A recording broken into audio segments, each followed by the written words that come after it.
Earlier this month, I watched Thai volunteers digging into a mangrove swamp on the Andaman coast. This had been a holding camp for trafficked migrants. There were rumours of unmarked graves. They found the remains of a woman. Who she was or how she died, we still don't know.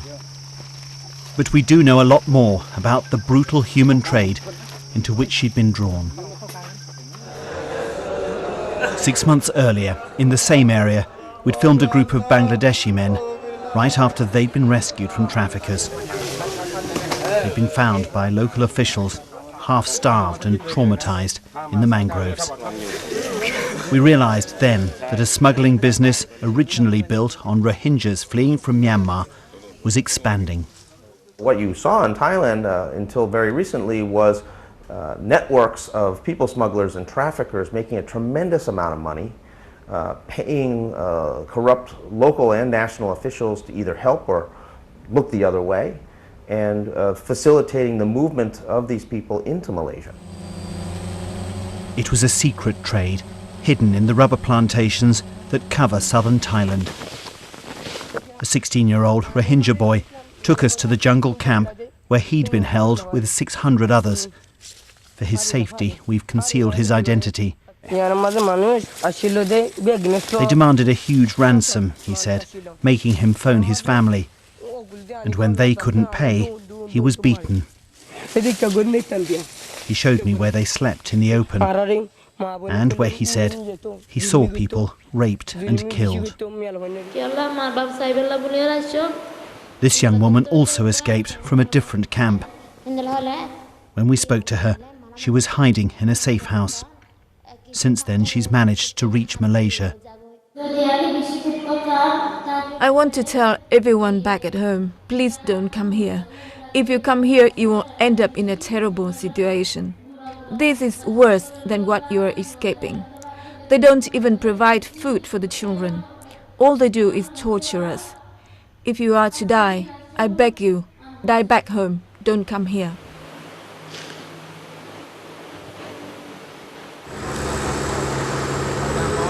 Thailand has known about this trade for years, but done little to stop it.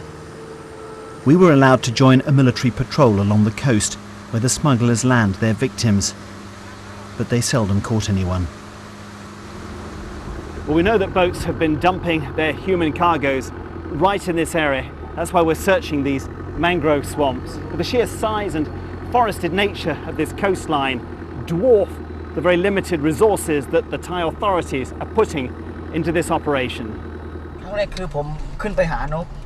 What we learnt was that the business had sucked in Thais at all levels.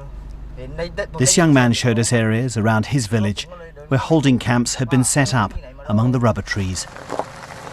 Appalled at the abuses he was hearing about, he started sheltering migrants who managed to escape. The whole community is involved in this business. Everybody knows about the camps. It's because of the money. The traffickers hire everyone. They hire people to keep watch on the camps, to carry food for the Rohingyas. They go around all the houses here, hiring people. Most of those arriving on Thailand's shores remained ignorant of the full horror of the camps. But as I found out with this group of Rohingyas who'd been caught as they landed, the ransom they'd have to pay to reach Malaysia was a big worry. How many of you are worried that your families won't be able to pay the brokers if you end up with the traffickers again?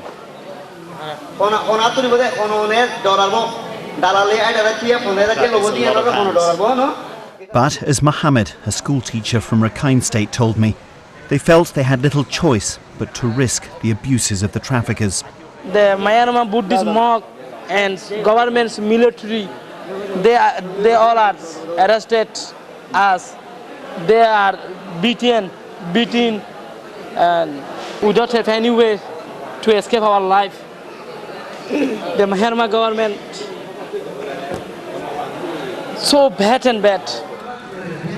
A visiting government minister who was doling out food and clothing gave me the chance to ask about the scale of the people smuggling business in Thailand. Minister, would you agree that Thailand has allowed the trafficking business to go on for too long and become too big? This government is committed to enforcing the law against the traffickers, he said. For years, though, only small-time players were ever arrested, like these guards who were caught with the Rohingyas we just met. One by one, they were questioned by the local police chief, who tried, without success, to find out who they were working for. It's only now, after graves were discovered in the camps, that we've seen bigger fish reeled in.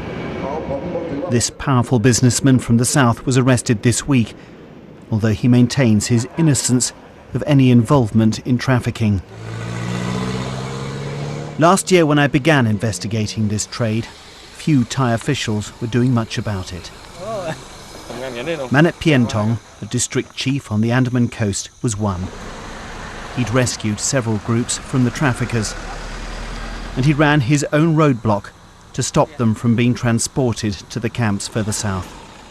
Back then, he was hopeful he would get more support. I believe the government is taking it seriously, he said.